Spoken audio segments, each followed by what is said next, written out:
আসসালামু আলাইকুম। কেমন আছেন সবাই? আশা করি ভালো। আমি আছি, আলহামদুলিল্লাহ ভালো আছি।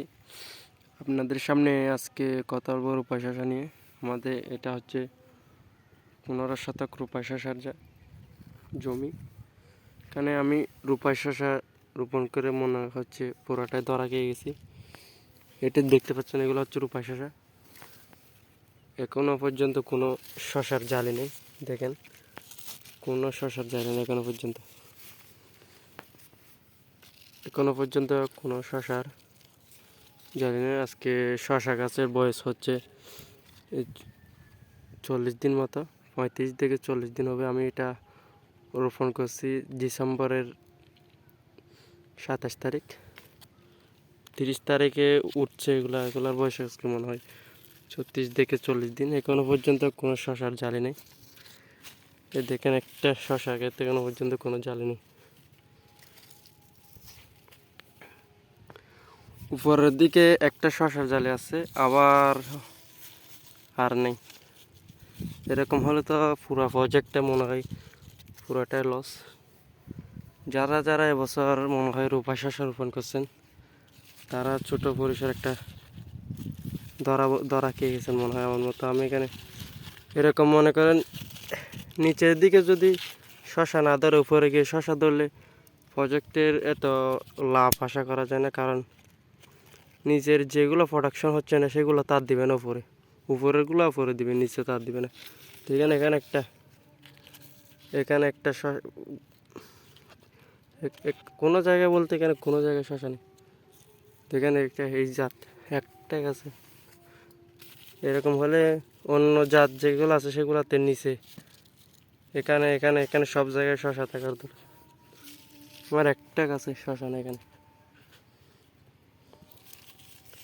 অনেকে বলতে পারেন ভাই উপরে গিয়ে ধরবে।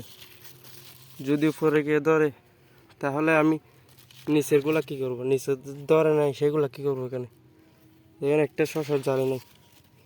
দ্বিতীয় ব্রাঞ্চে দেখেন, এটা হচ্ছে দ্বিতীয় ব্রাঞ্চ, সেখানেও জালি না শসার। প্রথম ব্রাঞ্চে একটা, দুইটা, তিনটা, দেখেন চারটা, পাঁচটা, ছয়টা, সাতটা, আটটাতে কোনো শসা নেই। 9টা থেকে শসা ধরতে, এই সবগুলাতে যদি শসা ধরতো আমার তো লাগবে 8টাতে। মনে করেন যদি 5টা যদি শসা না ধরে তাহলে রোপণ করে কি লাভ?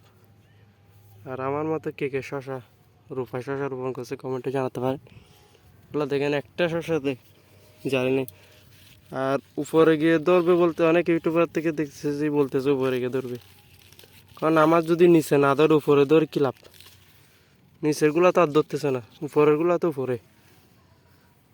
মনে করেন আপনি উপরে ধরবে, ততদিনে যদি আপনার সারার কোনো সমস্যা হয়ে যায় তাহলে তো সব শেষ।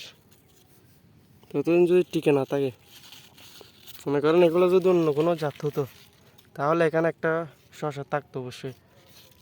এখানে থাকতো। মনে করেন আমি অন্য একটা জাত রোপণ করছি, এখানে প্রত্যেক ঘিরে শসা আছে। আমি এখানে মারা গেছিল, সে জায়গায় দিয়েছিলাম অন্য একটা জাত, একটা শসা নেই। পুরাই লসের সম্মুখীন, পুরো জমিতে একটা শসা নেই। এ হচ্ছে আজকের ভিডিও। আশা করি বুঝতে পারছেন।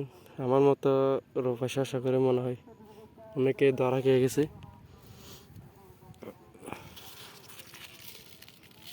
একটা শসার জালি নেই। এ হচ্ছে আজকের ভিডিও। আশা করি বুঝতে পারছেন। আমি ইউটিউব থেকে এটা রোপণ করছি, সবাই বলতেছে অনেক ভালো, অনেক ভালো।